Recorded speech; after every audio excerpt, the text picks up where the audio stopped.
आगे बढ़ते हैं। हमारे साथ अब एएसके इन्वेस्टमेंट मैनेजर्स के डिप्टी सीईओ संदीप बंसल जुड़े हैं। उनसे बात करते हैं मार्केट के इस टेक्सचर पर। Sandeep ji, good afternoon.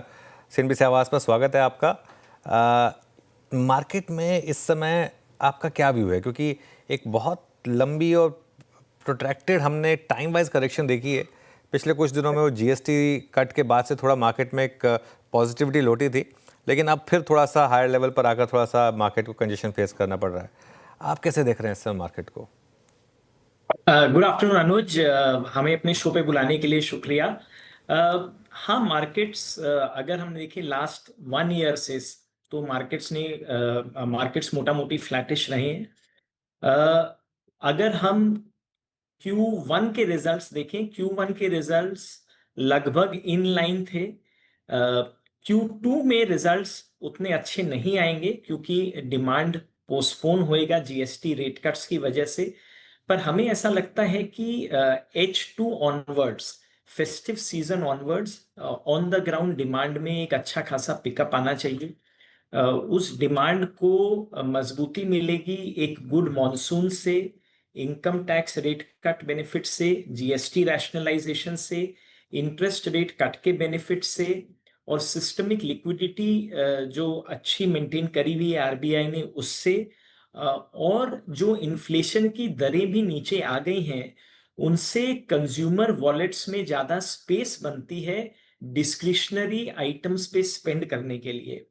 तो ये सब मिला के हमें लगता है कि डिमांड पिकअप आना चाहिए इस festive season onwards.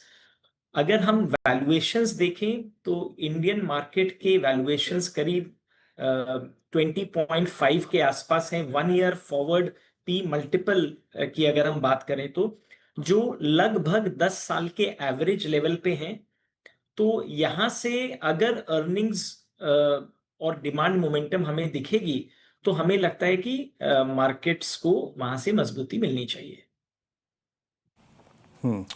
But Sandeep ji, अगर एक एक करके जितने भी आपने फैक्टर्स गिनाए, जीएसटी की बात ही करते हैं।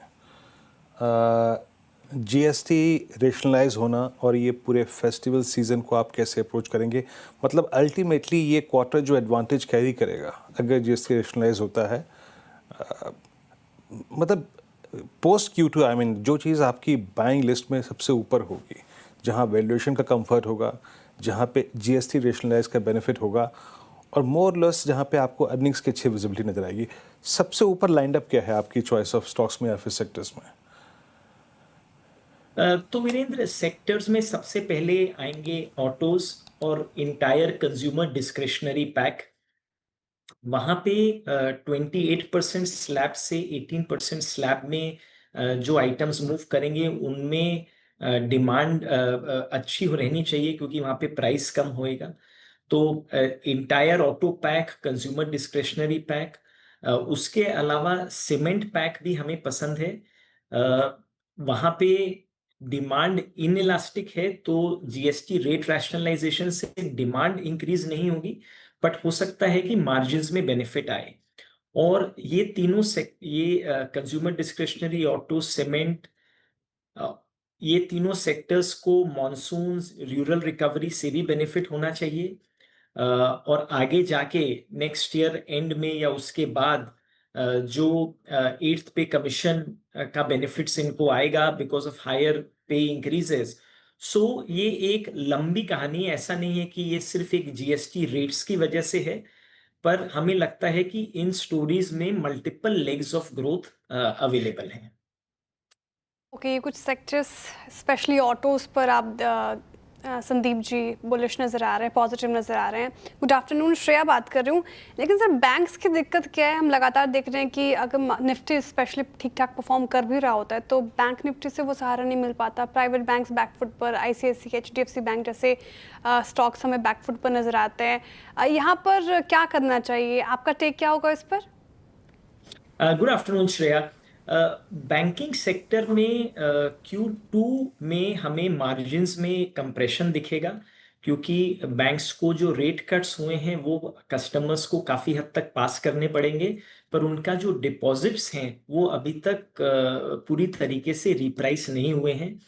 सो बैंक्स में मार्जिन्स का ये क्वार्टर बॉटम रहेगा और इस क्वार्टर में क्रेडिट ग्रोथ भी शायद उतनी अच्छी नहीं रहेगी because demand environment GST rate cut expectation की वजह से पोस्टपोन रहेगा।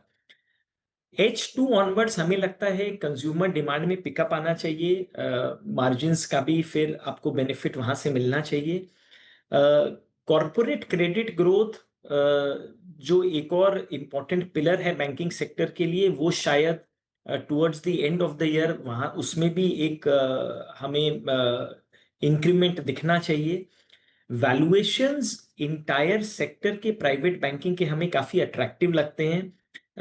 लास्ट काफी समय से इस सेक्टर ने उतनी अच्छे इन्वेस्टर्स को रिटर्न्स नहीं दिए हैं, सेक्टर अंडर परफॉर्मर रहा है, पर ये एक लॉन्ग टर्म स्टोरी है। यहाँ पे ग्रोथ वीकनेस भले ही रही है, पर हमें लगता है कि ये हम फैग एंड पे हैं ग्रोथ वीकनेस के, और H2 ऑनवर्ड्स हमें इस सेक्टर में भी अच्छा पिकअप नजर आता है। ओके, दो बड़े सेक्टर्स, दोनों यूएस फेसिंग जो सेक्टर्स हैं, और फार्मा और आईटी, यहाँ पर अब आपकी क्या पोजीशनिंग रहेगी? सो अनुज, आईटी और एक्सपोर्ट ओरिएंटेड फार्मा बिजनेसेस दोनों पे ही हम अंडरवेट हैं। हमें डोमेस्टिक सिक्लिकल रिकवरी पे ज्यादा भरोसा है। ग्लोबल ग्रोथ इन्वायरमेंट जो है वो हमारी समझ में ज्यादा अनसर्टेन है। आईटी सेक्टर में वीजा रिलेटेड इश्यूज भी हैं। मीडियम टर्म में डिस्क्रेशनरी स्पेंडिंग जो है यूएस कॉर्पोरेट्स की, उसकी वजह से उसमें कमी होने की वजह से ग्रोथ में भी इम्पैक्ट आ सकता है। और लॉन्गर टर्म में जेन एआई रिलेटेड कंसर्न्स भी हैं। तो आईटी सेक्टर भले ही वहां पे वैल्यूएशंस स्टॉक्स के गिरने की वजह से रीजनेबल या अट्रैक्टिव लगने लगे, हमें लगता है कि वो एक ट्रेडिंग सेक्टर भले ही हो सकता है, इन्वेस्टिंग के लिए हम लॉन्ग टर्म व्यू से उसे नहीं देखेंगे। और एक्सपोर्ट ओरिएंटेड फार्मा पे भी हम थोड़े से कॉशियस रहेंगे जब तक ये टैरिफ वाली पूरी सिचुएशन क्लियर नहीं हो जाती है। अच्छा, कंस्ट्रक्शन, इंफ्रा, सीमेंट, ये पूरी की पूरी बास्केट में आपकी राय क्या है? यहाँ पे आपका पिकिंग ऑर्डर क्या है? क्योंकि इस बार के नंबर्स के बाद हमने एलएनटी में भी काफ़ी अच्छी खासी बैंक देखी, कमेंट्स काफ़ी स्ट्रॉन्ग भी है प्रीवियस में, आई मीन नंबर्स के साथ साथ उनकी कमेंट्री बहुत स्ट्रॉन्ग थी। आपके पिकिंग ऑर्डर क्या है इस वक्त, मतलब सीमेंट में और कंस्ट्रक्शन में, इंफ्रा में? मैं इसमें अगर कुछ एयरपोर्ट से जुड़ी हुई कंपनियां भी जोड़ लूँ, फॉर इंस्टेंस जीएमआर एयरपोर्ट्स, थोड़ा सा अगर इसको भी इंक्लूड करके बातचीत कर पाए हम तो।